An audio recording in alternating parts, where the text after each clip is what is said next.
नमस्कार, आप देख रहे हैं ब्रेकिंग बिहार। तेजस्वी यादव और मुकेश सहनी आज पहुंचे हैं चिराग पासवान के जीजा अरुण भारती के खिलाफ जमुई लोकसभा के तारापुर विधानसभा अंतर्गत टेटिया बंबर इलाके में, और वहां पर दोनों की जो गर्जन है वो आप सुनिए। और सबसे महत्वपूर्ण बात है कि जिस प्रकार से तेजस्वी और मुकेश सहनी की सभा में लाखों की भीड़ उमड़ी है, चिराग पासवान के लिए एक खतरे की घंटी है। एक और खतरे की घंटी यह है कि जहां चिराग पासवान ने अपनी पूरी टीम उतार रखी है अपने एक जीजा अरुण भारती के समर्थन के लिए, वहीं उनके दूसरे जीजा अनिल कुमार साधु ने तेजस्वी यादव और मुकेश सहनी के साथ कमर कस ली है। और आज यहां पटना से हेलीकॉप्टर से पहुंचे हैं तारापुर, और वहां पर उनके जीजा की भी दहाड़ सुनकर के लोग जो है हतप्रभ है। और सभा में जिस प्रकार से भीड़ उमड़ रही है, निश्चित तौर पर चिराग पासवान के लिए खतरे की घंटी जमुई में नजर आ रही है। लगातार हम कह रहे हैं कि जमुई में इस बार जो स्थिति है वह कुछ भी हो सकता है। महागठबंधन जिस मजबूती के साथ वहां लड़ रहा है, वहां जो महागठबंधन की उम्मीदवार है अर्चना रविदास,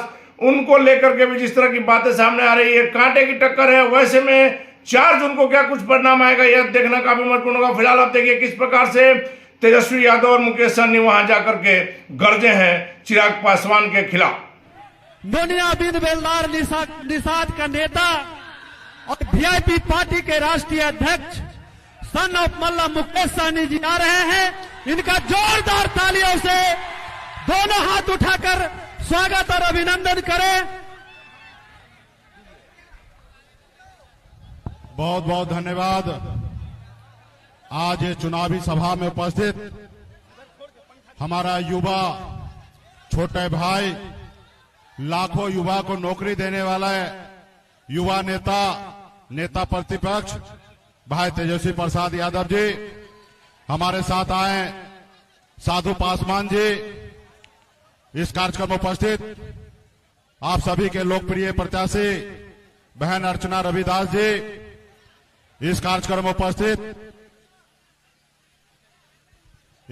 उपस्थित, एनबीएस के जिला अध्यक्ष निषाद विकास संघ के जिला अध्यक्ष भाई दिनेश बिंद जी अभी आप सभी के बीच में मंच को संचालन कर रहे हैं।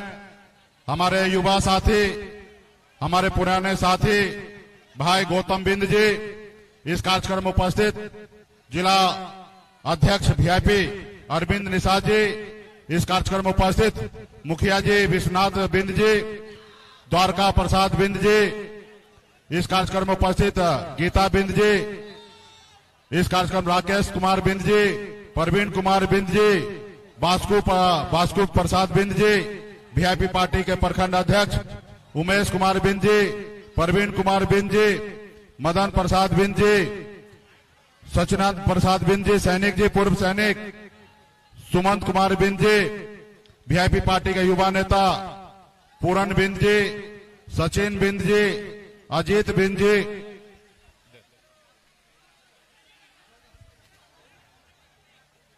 सचिन बिंद जी, साजन कुमार बिंद जी, रोशन कुमार बिंद जी, प्रदीप बिंद जी, नंदू बिंद जी, प्रमोद बिंद जी, पप्पू बिंद जी, और हमारे वीआईपी पार्टी के प्रदेश युवा अध्यक्ष पप्पू चौहान जी भी हैं उपस्थित यहाँ पे, सुबोध बिंद जी, डॉक्टर नरेश बिंद जी, इंद्रदेव बिंद जी, नरेश बिंद जी, चंदन बिंद जी, अनीता बिंद जी, विनय बिंद जी, छोटू कुमार बिंद जी,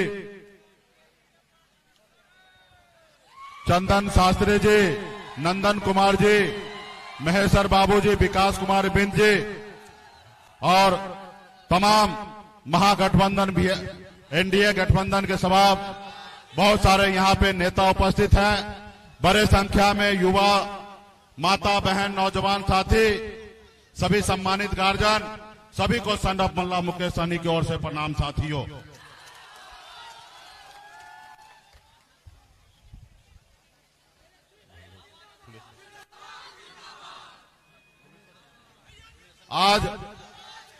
आज हम लोग स्वर्गीय फुलेश्वर मंडल जी के धरती पे यहाँ पे आए हैं, उनके चरणों में नमन करते हुए तमाम यहाँ पे सभी को सन ऑफ मल्ला मुकेश सहनी की ओर से नमस्कार प्रणाम।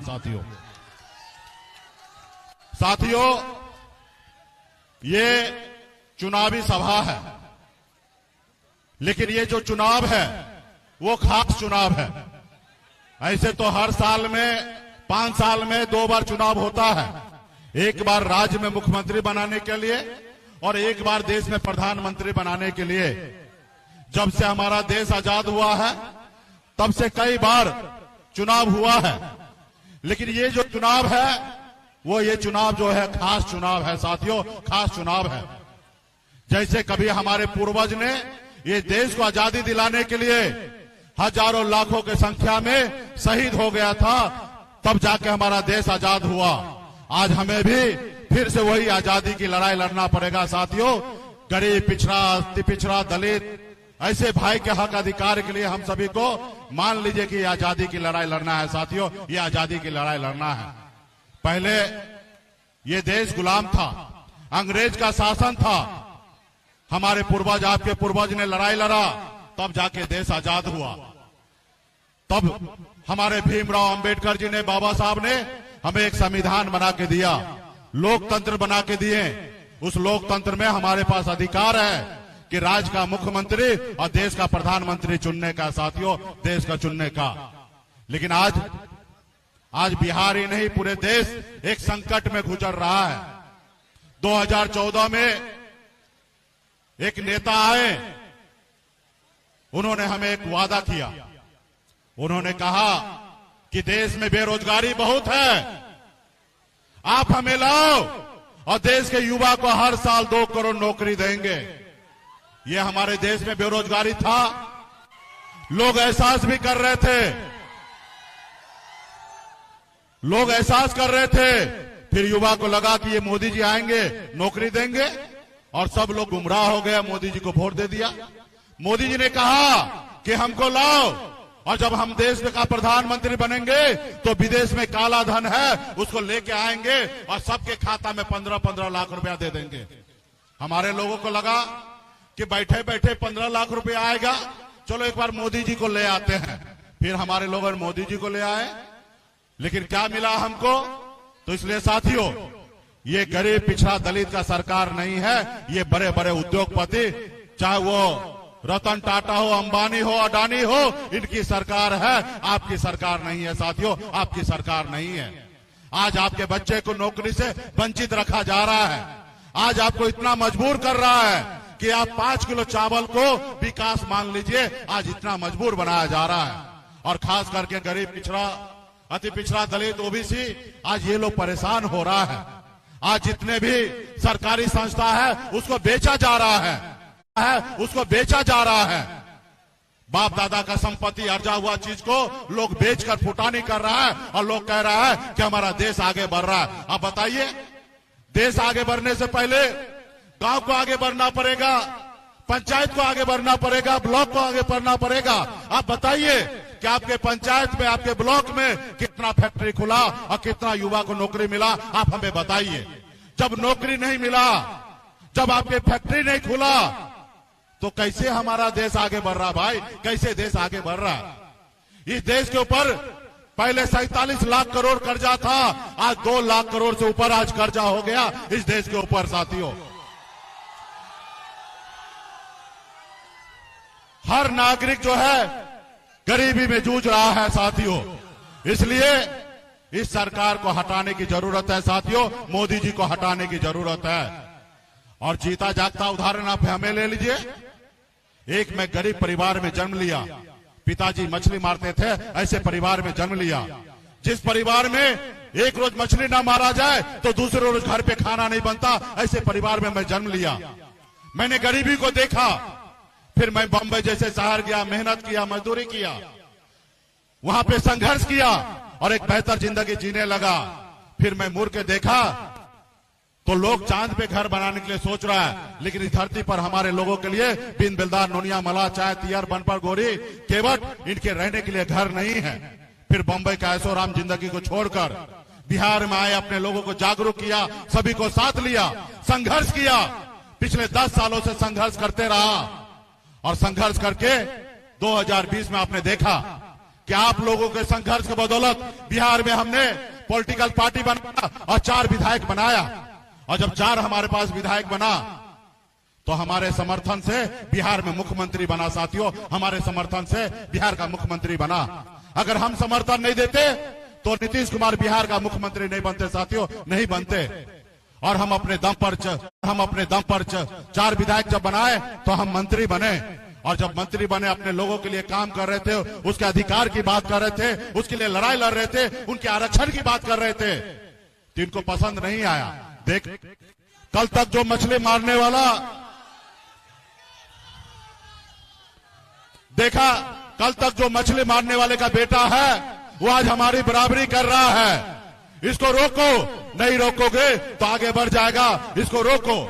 उन्होंने हमें रोकने का काम किया, हमारे विधायक को खरीद लिया, हमको सरकार से बाहर कर दिया। जो सरकार हमने बनाया था उस सरकार से हमें बाहर कर दिया, धक्का मारकर हमको रोड पर फिर से ला दिया संघर्ष करने के लिए। क्यों?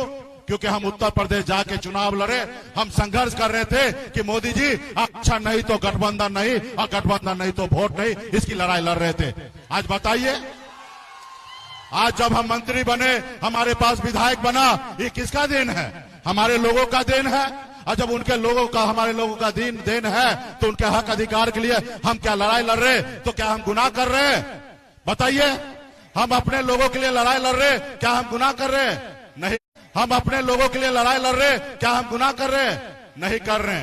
लेकिन उनको लग रहा है कि इन्होंने अपने लोगों को जागरूक करके आगे बढ़ रहा है, तो उसने हमें रोड पे ला दिया। साथियों, इस बार भी मेरा नारा था, आप लोगों के गांव में आकर, गांव में घूमकर, हाथ में गंगा जल लेकर हमने संकल्प लिया, और आपने भी संकल्प लिया कि हम अपने बच्चे के लिए, अपने पार्टी के भविष्य के लिए हम लोग लड़ाई लड़ेंगे। आरक्षण नहीं तो गठबंधन नहीं, और गठबंधन नहीं तो वोट नहीं। उस नारा के साथ हम मजबूती से खड़ा है। साथियों, हमको भी एक सीट दे रहा था, कह रहा था कि हमारे साथ आ जाइए, लड़ लीजिए। हमने कहा भाई, बेगर आरक्षण का कोई समझौता नहीं होगा, आरक्षण दीजिए तब काम होगा, वरना काम नहीं होगा। और वो रेडी भी हो गए थे। दिसंबर महीने में गृह मंत्री जी ने कहा कि हम आरक्षण लागू करते हैं, हम आपके शीतकाल सत्र में हम बजट में लाएंगे, बजट सेशन में आप पटल पे लाएंगे, अगली सरकार बनेगा तो आरक्षण लागू करेंगे। लेकिन उतने में क्या किया? नीतीश जी को पलट ला लिए। जो तेजस्वी जी के साथ सरकार चला रहे थे, नीतीश जी को कैसे करके ले आए, और उसको लगा कि हम नीतीश कुमार को ले आए, अभी निषाद बिन बेलदार नोनिया मल्लाह का बेटा का हमें जरूरी नहीं है, हमारे हिसाब से रहना है तो रहो, वरना आप हमारी बात मत करो, आपको हम 1 सीट देंगे, उससे ज्यादा नहीं देंगे। लेकिन हमारी लड़ाई तो वही है, हम यहाँ सिर्फ चुनाव लड़ने के लिए नहीं आए थे बंबई से, सिर्फ राजनीति करने के लिए नहीं आए थे। हमारा 10 साल पहले जब हम आए, हमारा एक ही लक्ष्य था कि निषाद को आरक्षण दिलाना, और आज भी मेरा एक ही लक्ष्य है कि निषाद को आरक्षण दिलाना। उसके लिए जितना भी हमें संघर्ष करना पड़ेगा, हम संघर्ष करेंगे, लड़ाई लड़ेंगे। सिर्फ जरूरी है कि आपका साथ हमें चाहिए। साथियों, आपका साथ हमें चाहिए, सिर्फ यही जरूरी है। इसलिए साथियों, हम लोगों ने लालू प्रसाद यादव जी के विचारधारा को मानने वाले लोग हैं। आज हम लोग दोनों भाई मिलकर पूरे बिहार में संघर्ष कर रहे हैं, लड़ाई लड़ रहे हैं, लालू प्रसाद यादव जी को विचार को लेकर आगे बढ़ रहे हैं। इसलिए साथियों, आप लोग मजबूती से इंडिया गठबंधन के साथ खड़ा होइए, और आने वाला समय में जो हमारी लड़ाई है आरक्षण का, दिल्ली में सरकार बना के हम लोग आरक्षण लागू करेंगे। साथियों, आरक्षण लागू करेंगे। सिर्फ जरूरी है आप बिहार में 40 का 40 सीट जिताइए, अपने क्षेत्र में आपके लोकप्रिय, जरूरी है आप बिहार में 40 का 40 सीट जिताइए, अपने क्षेत्र में आपके लोकप्रिय प्रत्याशी बहन अर्चना जी है, इनको भारी मतों से विजय बनाइए, और दिल्ली में जब हमारा झंडा बुलंद होगा, मजबूती से हम लोग काम करेंगे। साथियों, ये भाजपा वाला किसी गरीब पिछड़ा का नहीं है। आप सबको पता होगा, जब नीतीश कुमार जी लालू जी के विचारधारा को मानकर तेजस्वी जी के साथ जब सरकार बनाए, तो आप देखिए 2 परिवर्तन हुआ। एक तो लाखों युवा को नौकरी मिला, और दूसरा सामाजिक न्याय को मजबूती देने के लिए जाति आधारित गणना किया गया। और जब जाति आधारित गणना किया गया, तो अति पिछड़ा हो, दलित हो, महादलित हो, आदिवासी हो, सभी का आरक्षण बढ़ा कि नहीं बढ़ा? आरक्षण बढ़ा कि नहीं बढ़ा?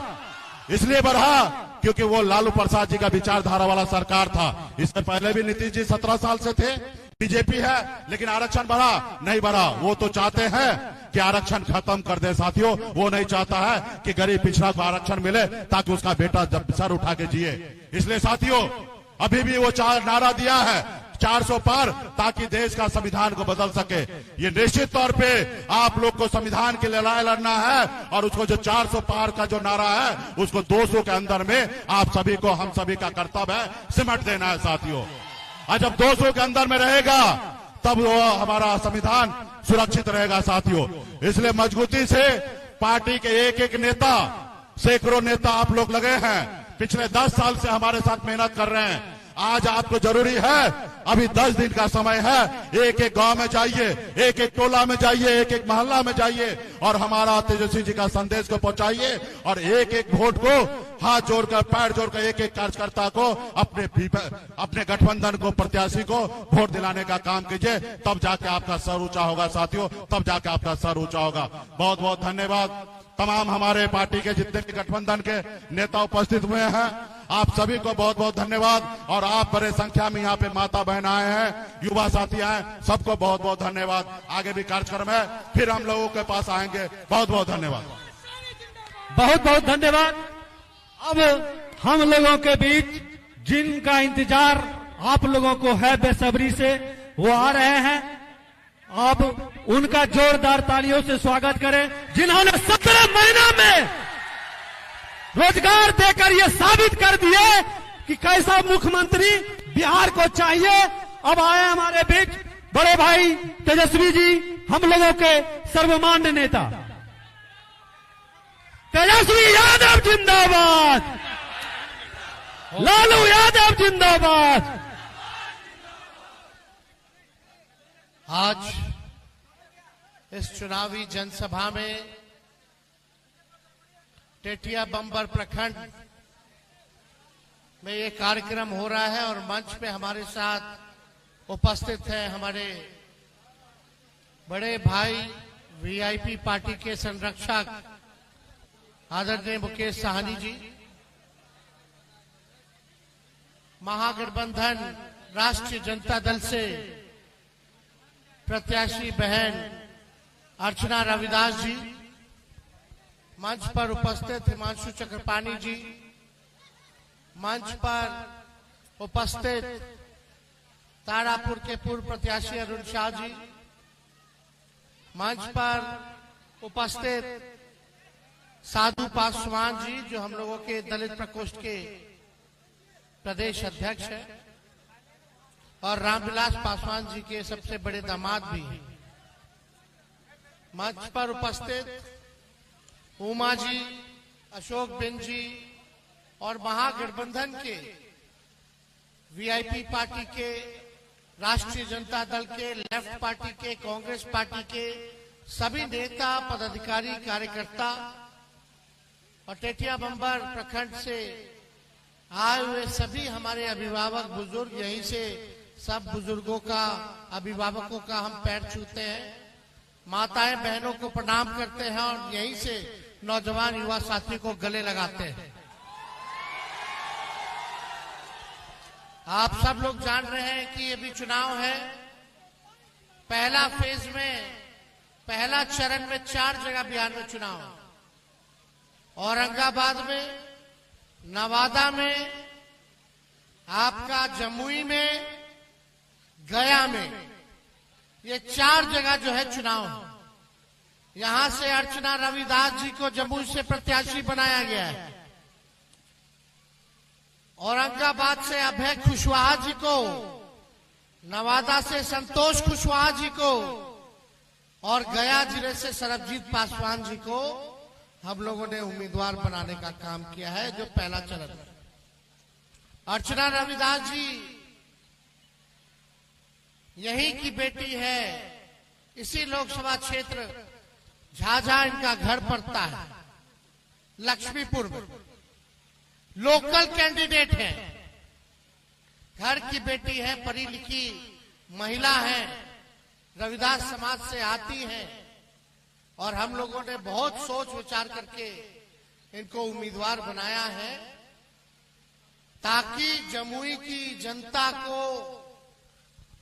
जो है बाहर ना जाना पड़े जब कोई तकलीफ हो, दुख हो, दर्द हो। दूसरी तरफ से आप लोग देखिएगा जो प्रत्याशी हैं, रामविलास पासवान जी के दामाद हैं, चिराग पासवान जी के जीजा हैं, लेकिन आप पता कर लीजिए उनका घर कहाँ है, आपको भी नहीं मालूम है। जब दुख होगा तकलीफ होगा तो कहाँ जाइएगा? कम से कम घर इनका मायके भी यही है, ससुराल भी यही है, इसी क्षेत्र में लोकल उम्मीदवार। लेकिन जब दुख होगा तकलीफ होगा आप इनके पास तो पहुंच जाइएगा, लेकिन चिराग जी के जीजा जी के पास नहीं पहुंच पाइएगा। आप सब लोगों को पता होना चाहिए कि अब तक चिराग पासवान भी बने सांसद जमुई से, लेकिन एक पार्टी का भी दफ्तर नहीं खोल पाए। कम से कम आदमी पार्टी का दफ्तर चला जाता। आते हैं तो होटल में रुकते हैं, और उनके जीजा जी जो प्रत्याशी बनाए गए हैं उनको होटले में रुकना है। तो आप लोग समझ जाइए, जो आया है बाहर से वो फिर वापस चला जाएगा चुनाव के बाद, फिर अपना चेहरा आप लोगों को नहीं दिखाने का काम करेगा। लेकिन घर की बेटी है, कहीं भी जाइएगा तो घर ही में रहना है, मायके ससुराल सब इसका यही है। तो आप लोगों को कोई कठिनाई नहीं होगी। नौजवान है, पढ़ी लिखी है, मजबूत है, निडर है, ईमानदार छवि की है, इसलिए हम लोगों ने इनको प्रत्याशी बनाया है। आप लोग सब लोग जान रहे हैं, कुछ दिन पहले हम यहाँ आए थे, आप लोगों के बीच हम लोगों ने रोड शो जो है किया था। बहुत देर रात हो गया था, जन विश्वास यात्रा में आए थे, लेकिन रात भर आप लोगों ने जो प्यार दिया, समर्थन दिया, आशीर्वाद दिया, इसके लिए हम तहे दिल से आप सब लोगों के लिए शुक्रगुजार हैं। आप लोगों को हम ये कहने आए हैं कि हम लोग मोदी जी की बात करने नहीं आए, मुद्दे की बात करने आए हैं। मुद्दा क्या है? बोलो, मेरा दुश्मनी मोदी जी से नहीं है। अरे देश के प्रधानमंत्री हैं, हमारे भी प्रधानमंत्री हैं, लेकिन हम लोग विपक्ष में हैं।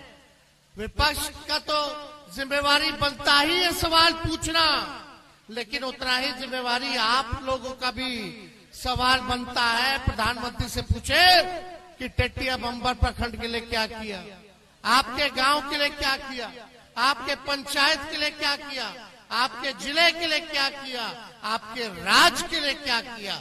मेरा मानना है कि सबसे बड़ा अगर कोई दुश्मन है तो बेरोजगारी है, बेरोजगारी। आज बताइए कितना नौजवान यहाँ बेरोजगार है, जरा हाथ उठा करके बताइए। माँ बाप पेट काट करके अपना बाल बच्चा को पढ़ाता है कि पढ़ लिख लेगा तो अच्छा नौकरी हो जाएगा, नौकरी हो जाएगा तो बुढ़ापा में यही नौजवान हमारा सहारा बनेगा। लेकिन मोदी जी ने एक बार भी नौकरी देने के बारे में बोला? अभी जम्मू में आए थे, बोले कि कितना नौकरी देंगे, क्योंकि वो जानते हैं 14 में ही बोले थे कि 2 करोड़ देंगे, लेकिन अब तक कोई नौकरी जो है उन्होंने 10 साल में नहीं दिया। आपको समझना पड़ेगा, केंद्र में सरकार है भाजपा की 10 सालों से, मोदी जी प्रधानमंत्री है 10 सालों से, और बिहार में डबल इंजन की सरकार है भाजपा।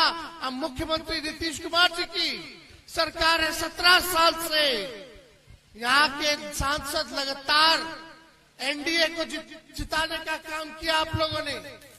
आप लोग देखिएगा लगातार चिराग पासवान जी जो एनडीए में है, मोदी जी के साथ है, यहाँ का विधायक सब कोई एनडीए का है, यानी ऊपर से नीचे एनडीए का। बताओ, ये 17 साल 10 साल और 3 बार सांसद बनाया लोगों ने, 15-20 साल से सांसद है, एनडीए का विधायक उनका, फिर भी क्या दिल में हाथ रख के बोलेगा कि गरीबी खत्म हुआ? क्या शिक्षा व्यवस्था सुधरी?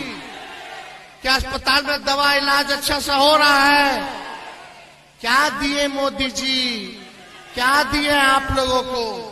ना नौकरी दिए, पलायन नहीं रोक पाए, गरीबी नहीं हटा पाए। मोदी जी खाली कहते कि 5 किलो राशन दिए। अरे 5 किलो राशन मोदी जी के आने के बाद से नहीं मिल रहा है, वो पहले से कांग्रेस के जमाने से मिल रहा है। पहले तो तेलों मिलता था, चीनियों मिलता था, कि राशन तेलों मिलता था। तो खाली बताओ मोदी जी बोलते हैं हमने गरीबी दूर कर दिया। अगर गरीबी दूर कर दिया तो पूरे देश भर में 80 करोड़ लोगों को अनाज काहे ला दे रहे हो? आप लोग एक मौका हम लोगों को दीजिएगा तो हम लोग अनाज तो देंगे लेकिन साथ में नौकरी भी देने का काम करेंगे। चुनाव में हमने वादा किया था 20 में कि अगर अपने भाई बेटा को एक मौका दीजिएगा तो 10 लाख लोगों को सरकारी नौकरी हम देने का काम करेंगे। जब मुख्यमंत्री जी हमारे अभिभावक हैं, बुजुर्ग हैं, उनका हम सम्मान करते हैं, लेकिन जब वो बीजेपी को लात मार के आए थे हम लोगों से माफी मांगा कि अब मर जाएंगे मिट जाएंगे लेकिन भाजपा में नहीं जाएंगे। हम लोगों ने फिर से अपनाया, उनको फिर से मुख्यमंत्री बनाया। आपका बेटा, आपका भाई उप मुख्यमंत्री बना और बनने के साथ जो 17 साल में नहीं हुआ था वो 17 महीने में 5 लाख लोगों को सरकारी नौकरी हमने देने का काम। बहालिए निकलता था, चाहे सिपाही का हो, दरोगा का हो, शिक्षकों का हो, या जितना आपका अस्पताल वाला जितना स्टाफ है, नर्स हो, सब काम हम लोग कर रहे थे। बताइए, देश में देश के प्रधानमंत्री, इतने राज्यों में उनकी सरकार है, भारत सरकार है, लेकिन देश का प्रधानमंत्री नौकरी नहीं दे पाया। उप मुख्यमंत्री रहते हुए आपका बेटा ने 5 लाख सरकारी नौकरी दिया केवल 17 महीने में। मोदी जी तो 10 साल रह लिए प्रधानमंत्री, लेकिन बताओ कौन सा बहाली दिया?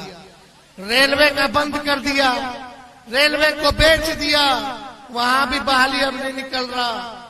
सेना का अग्निवीर योजना ले आया गया, अग्निवीर।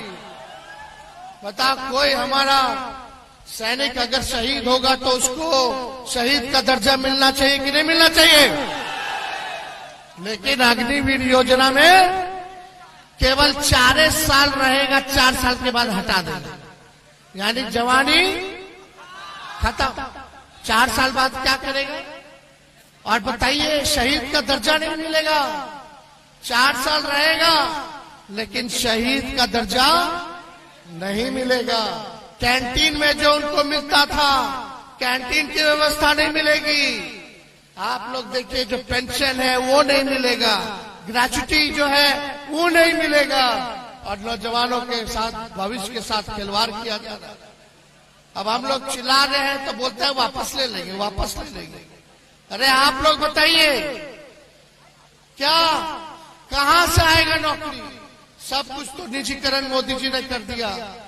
जहाज बेच दिया, एयरपोर्ट बेच दिया, रेलवे बेच दिया, स्टेशन बेच दिया, पोर्ट बेच दिया, BSNL बेच दिया, सब कुछ जो है बेच देने का काम किया जो आपका देश का संपत्ति था। ऐसी संस्थाएं जो आपको नौकरियां निकलती थी, लोग देख लीजिए कितना तैयारी लोग करता था। आज कहां जाएगा नौजवान, कहां जाएगा? हम लोग काम करने वाले लोग हैं। हम लोग जब आए 17 महीने में जितनी आंगनबाड़ी महिला, जितनी ममता, आशा, टोला सेवक, विकास मित्र, तालमी मरकज, इन सबके मानदेय को हम लोगों ने बढ़ाने का काम किया, दुगुना किया 17 महीनों में। जो नियोजित शिक्षक, 4.5 लाख नियोजित शिक्षक जो आंदोलन करते थे समान काम समान वेतन का, उन 4.5 लाख लोगों को हम लोगों ने सरकारी कर्मी का दर्जा देने का काम किया, यानी समान काम और समान वेतन मिलेगा।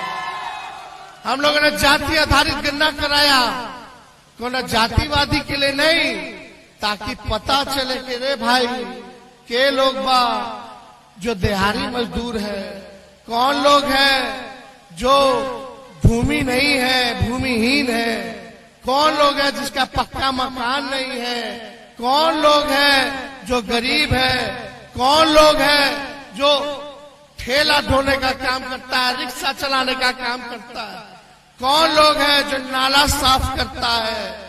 तो पता चलेगा, उसी हिसाब से सरकार योजना बनाएगी। जब तक सही पिक्चर नहीं आएगा तब तक पैसा सरकार कहां खर्च कर रही है उसको नहीं पता। हम लोगों ने योजना बनाया था। क्या बनाया था भाई? जिसके घर में नौकरी नहीं मिल रहा है उसको जो है 2 लाख रुपया का मदद हम लोग करेंगे। जिसके घर में नौकरी, जिसका जमीन नहीं है, भूमि नहीं है, उसको जो है 1 लाख रुपया का मदद करेंगे ताकि अपना जमीन ले ले। दूसरा क्या, जिसका पक्का मकान नहीं है उसको 1,20,000 रुपया हम लोग देंगे ताकि जो कच्चा झोपड़ी है, कच्चा मकान है, उसको पक्का कराने का काम करें। ये हम लोग कर रहे थे, तब तक हमारे चाचा फिर पलट गए। अब बताइए, 5 साल में एक बार मुख्यमंत्री ओथ लेता है, सरकार बनती तो 5 साल ना चलता है। ये बताइए 3 साल 3.5 साल हो रहा है बिहार सरकार को, 3 बार ओथ ले ली। कभी एने, कभी ओने, कभी एने, कभी ओने। अब मोदी जी को जाके बोल रहे हैं, मोदी जी अब हम जहां हैं वहीं रहेंगे। अब मोदी जी बोलते हैं कि गारंटी मोदी जी का मजबूत गारंटी है। अरे मोदी जी, इतना गारंटी आपका मजबूत है तो मेरा चाचा का गारंटी ले लो कि पलटेंगे कि नहीं पलटेंगे। काहे नहीं लेते हैं मोदी जी गारंटी? कोई ठीक है, कितना बार वोट ले लिया? 8-9 बार ले लिए, 9 बार। बताइए, कभी इधर कभी उधर। ठीक कह रहा लड़का, मोदी जी का जो गारंटी है ना वो चाइनीज माल जैसा है। 1-2 बार इस्तेमाल कीजिए, खत्म। मतलब जब तक चुनाव है तब तक मोदी जी की गारंटी है, चुनाव के बाद जुमला हो जाएगा। सच नहीं बोलते लोग, झूठ बोलते, केवल झूठ। इसलिए आप सब लोगों के बीच आए हैं, ईमानदार प्रत्याशी जिताइए। देश तरक्की जब तक नहीं करेगा जब तक आपका गांव विकास नहीं करता, और देश के नागरिकों की जब तक तरक्की नहीं होगी, गांव आगे नहीं बढ़ेगा, तब तक देश विकास नहीं कर सकता। आज देखिए, किसानों का आय दुगुना करने चले थे मोदी जी, 22 तक आय दुगुना कर देंगे। क्या हुआ? आय दुगुना हुआ किसानों का? कुछ नहीं हुआ। बोले थे पक्का मकान बना देंगे, क्या क्या बोले, किसी को छुपा नहीं है। लेकिन आप लोगों से यही हम कहने आए हैं कि अर्चना रविदास जी को भारी मतों से आप लोग जिताने का काम कीजिए। बताइए, जिताइएगा कि नहीं जिताइएगा? दोनों हाथ उठा करके बताइए, जिताइएगा कि नहीं जिताइएगा? बताइए, मुकेश सहनी जी बीजेपी में थे, इनको फुसला के ले गया था सब। बताओ, इन्हीं को तोड़ दिया, इन्हीं के विधायक को खरीद लिया, इनके पार्टी को छीन रहा था अभी चुनाव में। लेकिन अब पिछड़ा का बेटा, अति पिछड़ा का बेटा साथ हो गया है। अब हम लोग लड़ाई लड़ेंगे। हम दोनों नौजवान हैं, नए सोच के हैं, नया बिहार बनाना है, नौजवानों को नौकरी देना है। तो इसलिए हम लोग सब लोग साथ हो गए। सभी भाई लोगों से अपील है कि एकजुट हो जाइए। सभी पिछड़ा, अति पिछड़ा भाई, अल्पसंख्यक भाई, सभी अल्पसंख्यक भाई, सब लोग, गरीब लोग, सब लोग एक हो जाना है और आगे मिल करके लड़ाई लड़ना है। आप लोग लड़ाई लड़ रहे हैं बिन निशान सबकी, ताकि उनको मान सम्मान मिले, उनको आरक्षण मिले, जगह मिले। सरकार बनाइए, उस काम को दोनों भाई मिलकर के पूरा कराने का काम करेगा। तो जिताना है ना रविदास जी को, अर्चना जी को।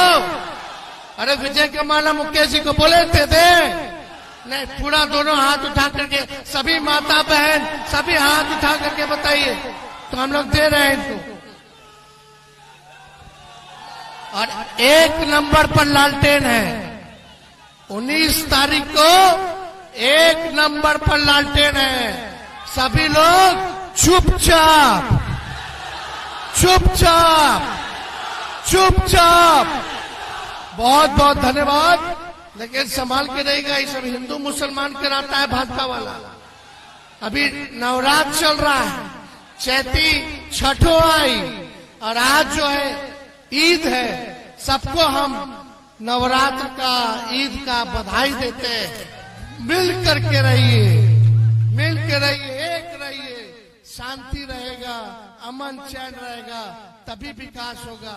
ये भाजपा वाला लोग नौजवान को झंझट वंझट करा देगा, फिर पुलिस पकड़ के ले जाएगा। आप लोग परिवार के लोग परेशान, अलग से पैसा खर्च होगा, वो लोग तलवार बांटेगा, हम लोग कलम बांटने का काम करेंगे, आपके घर को बढ़ाने का काम करेंगे। बहुत बहुत धन्यवाद। जय हिंद।